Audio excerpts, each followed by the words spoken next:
ఈ రోజున కూటమి ప్రభుత్వం ఆంధ్ర రాష్ట్రంలో ఎమ్మెల్సీకి సంబంధించినటువంటి 5 స్థానాలకు సంబంధించి భర్తీ చేయడం కోసం అభ్యర్థుల యొక్క పేర్లు అనౌన్స్మెంట్ చేసింది.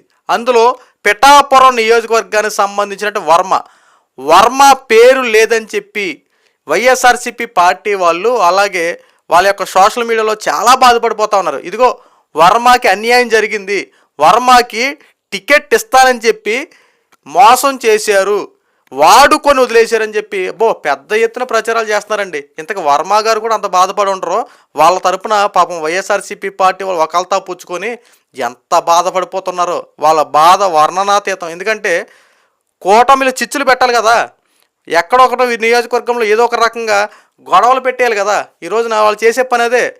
వర్మ గారు కూడా ఇంకా ఏ ప్రెస్ మీటు ఏది అనౌన్స్మెంట్ చేయాల, అసలు ఎమ్మెల్సీ సీట్ రాకపోవడానికి అలా ప్రధాన కారణం ఏంటని చెప్పి దాని మీద కూడా ఆయన ఏ ప్రెస్ మీటు పెట్టలా, ఏమీ మాట్లాడిన దాఖలాలు ఎక్కడా ఏమీ లేవు. వీళ్ళకి కంగారు ఎత్తుపోయి వీళ్ళు ఏదోటి అయిపోద్దని చెప్పి ముందుగానే ఊహించేసుకొని వీళ్ళు రాసినటువంటి రాతలు చూడటం ఒకసారి వైఎస్ఆర్సీపీ సంబంధించిన వెబ్సైట్ కనుక ఒకసారి ఓపెన్ చేస్తే మీకు దాంట్లో చాలా స్పష్టంగా కనపడుద్ది. కూటమి ప్రభుత్వం వాడుకొని వదిలేసింది వర్మ అని, ముఖ్యంగా పవన్ కళ్యాణ్ గారు గొంతు కోసారు. అసలు పిఠాపురం నియోజకవర్గానికి ఎమ్మెల్యేగా పోటీ చేసింది వర్మ. పవన్ కళ్యాణ్ కోసం వర్మ ఎమ్మెల్యే టికెట్ని త్యాగం చేస్తే పవన్ కళ్యాణ్ గారు ఆ రోజున హామీ ఇచ్చారు, ఎమ్మెల్సీ టికెట్ ఇస్తాను నీకు అని చెప్పి అన్నారు. ఈ రోజున ఎమ్మెల్సీ టికెట్ నాకు ఇవ్వలేదు, వేరే ఎవరికో ఇచ్చారు అని చెప్పి ఎమ్మెల్యే వర్మ చాలా బాధపడిపోతున్నట్టు వీళ్ళు రాసినటువంటి రాతలు చూస్తుంటే బాబోయ్, చూసేవాడు కూడా ఎలా ఉంటుందంటే పాపం వర్మ ఎంత బాధపడిపోతున్నాడో వాడుకొని వదిలేసారట అని చెప్పి విస్తృత స్థాయిలో కూటమి ప్రభుత్వాన్ని మీద విమర్శించుకునే వాళ్ళ రాతలు ఉన్నాయి. అసలు చంద్రబాబు నాయుడు గారు ఏదైనా సరే ఆలోచించే చేస్తూ ఉంటారు. ఆయన యొక్క అనుభవంతో ఎవరికి ఏది ఇవ్వాలి ఏది ఇవ్వకూడదు ఆయన స్పష్టమైనటువంటి క్లారిటీతో ఉంటారు. ఈ రోజున వర్మ గారికి అక్కడ ఎమ్మెల్యే టికెట్ ఇచ్చారో లేదో ఇంకా కన్ఫర్మేషన్ కూడా అవ్వాల. ఎందుకంటే ఒక లిస్ట్ అయితే రిలీజ్ చేశారు, అందులో కొన్ని మార్పులు జరగవచ్చు, లేదంటే ఇంకేమైనా జరగవచ్చు. సో అది కాస్త పక్కన పడితే వర్మ గారికి ఎమ్మెల్సీ టికెట్ ఇవ్వలేదంటే దానికి ఏదో ఒక కారణం ఉంటుంది. పోనీ దాని బదులు ఏదైనా ఇంకా నామినేట్ పదవి ఏదైనా ఇస్తారో ఏదైనా చేస్తారో సంథింగ్ ఏదో ఒకటి ఉంటుంది కదా. అలాగా టీడీపీ పార్టీ కోసం కష్టపడినటువంటి నాయకుల్ని ఎలా విడిచిపెడతారు? అక్కడ వర్మ గారు బాగానే ఉన్నారు, అక్కడ ఉన్నటువంటి ప్రజలకి ఎటువంటి ఇబ్బంది లేదు. ఈ వైఎస్ఆర్సీపీ పార్టీ చేస్తూ ఉంది, ఎందుకంటే చిచ్చులు పెట్టేయాలి. పవన్ కళ్యాణ్ పరిపాలన ఎలా ఉంది, అక్కడ ఎలా చేస్తూ ఉన్నారు, వర్మ గారికి పవన్ కళ్యాణ్ మధ్య ఉన్నటువంటి అండర్స్టాండింగ్, పిఠాపురంలో రాజకీయాలు ఏ రకంగా ఉన్నాయో అంతా బాగానే ఉంది. అక్కడ ఉన్న ప్రజలు కూడా సాటిస్ఫాక్షన్గానే ఉన్నారు. వీళ్ళకి వచ్చేటువంటి అత్యంత దారుణమైన ఘటన ఏంటంటే అక్కడ ఏదో ఒక రకంగా చిచ్చు పెట్టాలి. ఎందుకంటే అక్కడ డిప్యూటీ సీఎం హోదాలో పవన్ కళ్యాణ్ గారు ఉన్నారు. అక్కడ డిప్యూటీ సీఎం పవన్ కళ్యాణ్ ఎప్పుడు చూసినా సనాతన ధర్మం అని చెప్పి పిఠాపురాన్ని పట్టించుకునే దాఖలాలు లేవు. అటు తిరుగుతూ ఉంటారు, అటు వెళ్తూ ఉంటారు. పిఠాపురంలో ఉన్నది ఇప్పుడు పిఠాపురంలో ఉంటే మా యొక్క ప్రజల యొక్క సమస్యలు ఎప్పుడు తీరుస్తారు, ఎమ్మెల్యే గారిని కలుద్దామన్నా ఏదైనా సమస్య చెప్పుకుందామన్నా ఎమ్మెల్యే మాకు అందుబాటులో ఉండడో, ఎందుకు వచ్చిన ఎమ్మెల్యే అన్నట్టు కొన్ని సందర్భాల్లో ఈ వైఎస్ఆర్సీపీ పార్టీ వాళ్ళు పెద్ద ఎత్తున బురద జల్లి రాజకీయాలు చేశారు. అయినా పవన్ కళ్యాణ్ గారు అక్కడ మీకు వర్మ అందుబాటులో ఉన్నాడు, వర్మ ద్వారా మీకు ఏం కావాలో నాకు తెలియపరచండి, వర్మ చూసుకుంటాడని చెప్పి పవన్ కళ్యాణ్ గారు వెళ్తా ఉన్నారు. అక్కడ ఆఫీస్ కూడా ఏర్పాటు చేసుకున్నారు, అన్నీ రెడీ చేసుకుని అక్కడ ఉండడానికి సిద్ధం చేసుకున్నారు. అన్ని ఒక రకంగా ఒక సిస్టమేటిక్గా పవన్ కళ్యాణ్ గారు, ఎందుకంటే ఆ నియోజకవర్గంలో గెలిచారు, ఆ నియోజకవర్గ ప్రజలకు ఏదో ఒకటి చేయాలని చెప్పి కంకణం కట్టుకుని పనిచేస్తూ ఉండంటే అక్కడ పార్టీలోనే అంతర్గత కలహాలు పెట్టేలా వైఎస్ఆర్సీపీ పార్టీ వాళ్ళు బురదజల్లే రాజకీయాలు చేస్తూ ఉన్నారు.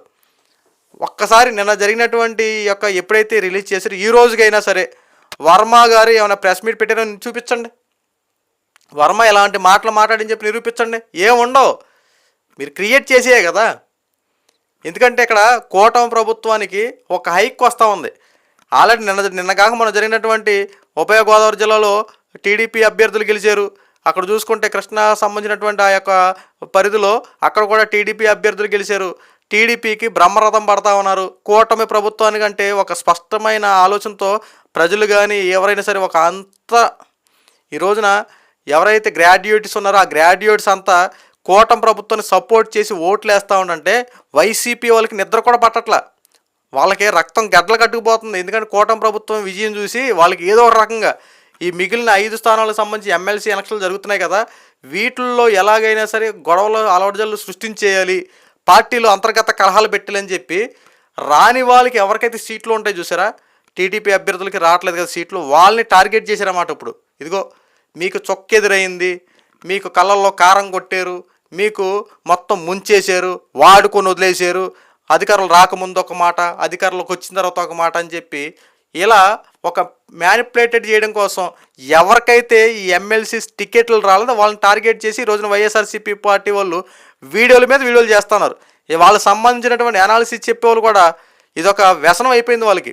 ఇంతకీ వాళ్ళు ఈ రోజున టీడీపీలో కానీ, జనసేనలో కానీ, బీజేపీలో కానీ ఎవరికైనా సరే ఎమ్మెల్సీ టికెట్లు ఇస్తారని చెప్పి ఎవరైతే ఉన్నారో వాళ్ళని వాంటెడ్గా ఈ వైఎస్ఆర్సీపీ పార్టీ వాళ్ళు టార్గెట్ చేస్తున్నారు. ఇప్పుడు ప్రజెంట్ వాళ్ళకి స్పెషల్ వీడియోలు రావాలని ఇప్పుడు ఏం చేయాలి? ఈరోజు సబ్జెక్ట్ ఏంటి? ఎమ్మెల్సీ వాళ్ళకి సంబంధించిన వాళ్ళు.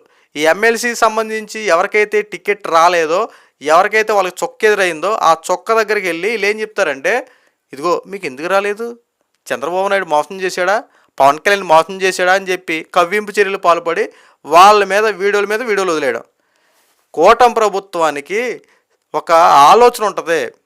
ఈ గ్రాడ్యుయేట్స్ సంబంధించినటువంటి ఎలక్షన్లు కాబట్టి ఏ అభ్యర్థి నిలబెడితే అక్కడ మంచి జరుగుద్ది, ఏ అభ్యర్థి అయితే కావాలని చెప్పి ఒక సిస్టమేటిక్గా ఈ అభ్యర్థిని ఏర్పాటు చేయడం జరిగింది. ఇందులో ఒక ఎమ్మెల్సీ స్థానానికి నాగబాబు గారిని కూడా నియమించుకున్నారు. అయితే ఈ నాగబాబు గారి విషయంలో కూడా ఈ వైఎస్ఆర్సీపీ పార్టీలు పెద్ద ఎత్తున ప్రచారాలు చేస్తూ ఉంది. మొత్తం పదవులన్నీ వాళ్ళకే, వాళ్ళ సామాజిక వర్గానికి, వాళ్ళ కులాల వారికి, అన్నీ వాళ్ళకే. ఇక ఏముంది, మీ అందరూ మోసం చేస్తున్నాడు, అధికారంలోకి వచ్చిన తర్వాత వీళ్ళందరూ వాళ్ళ కాపు కులాలని ఎంకరేజ్మెంట్ చేసుకున్నారు, వాళ్ళకి సంబంధించిన వాళ్ళని హైలైట్ చేసుకున్నారు తప్ప మీకు ఎవరికి ఏమి రావని చెప్పి పవన్ కళ్యాణ్ గారి యొక్క అన్న నాగబాబు గారికి ఎమ్మెల్సీ టికెట్ ఇచ్చిన తర్వాత కూడా ఇప్పటికీ ఆయన మీద ఇంకా రూమర్స్ క్రియేట్ చేస్తూనే ఉన్నారు. ఒక పక్కనేంటో చిరంజీవి అన్నగారికి ఏంటో రాజ్యసభ సీట్ ఇస్తారు, ఒక పక్కనేంటో పవన్ కళ్యాణ్ గారికి ఏంటో డిప్యూటీ సీఎం హోదా పోస్ట్ ఉంది. అప్పుడు వాళ్ళ అన్న ఇంకొక అన్న ఎమ్మెల్సీ సీట్ ఇచ్చిన తర్వాత ఎమ్మెల్సీ దగ్గర నుంచి ఎలాగైనా సరే క్యాబినెట్ అలాగా ఎమ్మెల్యేగా తీసుకోవాలన్నట్టు ఆ రకంగా స్కెచ్ చేసుకుంటారు, ఏం చేస్తున్నారు. సో ఎలాగైనా సరే ఈ రోజున ఎమ్మెల్సీగా నాగబాబుని గెలిపించుకోవాలని చెప్పి ఎంతో గట్టి ప్రయత్నాలు జరుగుతూ ఉన్నాయి అక్కడ. ఈ రోజున వర్మకి కూడా అక్కడ టికెట్ ఇవ్వకపోవడానికి ప్రధాన కారణం వీళ్ళు కావాలని చెప్పి గూడుపుటాని ఆడి వర్మని సైలెంట్ చేసి వర్మని తప్పించేశారు, వర్మని వాడుకొని వదిలేశారని చెప్పి ఎక్కడ చూసినా సరే ఈ వైఎస్ఆర్సీపీ పార్టీ వాళ్ళు బురద జల్లే రాజకీయాలు, శవ రాజకీయాలు చేసుకుంటా కూటమి ప్రభుత్వం మీద విమర్శలు చేసే విధంగా కంకణం కట్టుకుని పనిచేస్తూ ఉంది.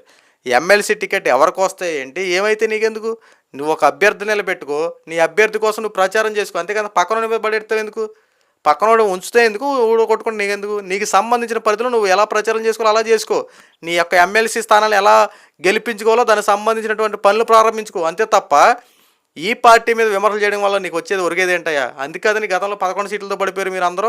ఇప్పుడు అదే ట్రిక్లు ఫాలో అయ్యి అదే విషయాల కోసం వెళ్ళి ఆ ఎమ్మెల్సీ స్థానాలు కూడా పోగొట్టడం ఎందుకు కాస్త ఆలోచించండి. ఇప్పటికైనా బురద జల్లే రాజకీయాలు చేయడం ఆపి మీరు ఎమ్మెల్సీ స్థానాలు ఎలా గెలవాలో, ఏ రకంగా గెలవాలో దాని మీద కసరత్తు చేసి మీ యొక్క అభ్యర్థి గెలిపించుకోండి. అంతే తప్ప కూటమి ప్రభుత్వాన్ని విమర్శించడం, ఎవరికైతే సీట్లు రావో వాళ్ళని టార్గెట్ చేసి వాళ్ళ మీద వీడియోలు చేయడం వల్ల మీకు ఇంత కూడా ఉపయోగం ఉండదు. ఇప్పటికైనా వాస్తవాలు తెలుసుకొని వాస్తవం వైపు నడవండి.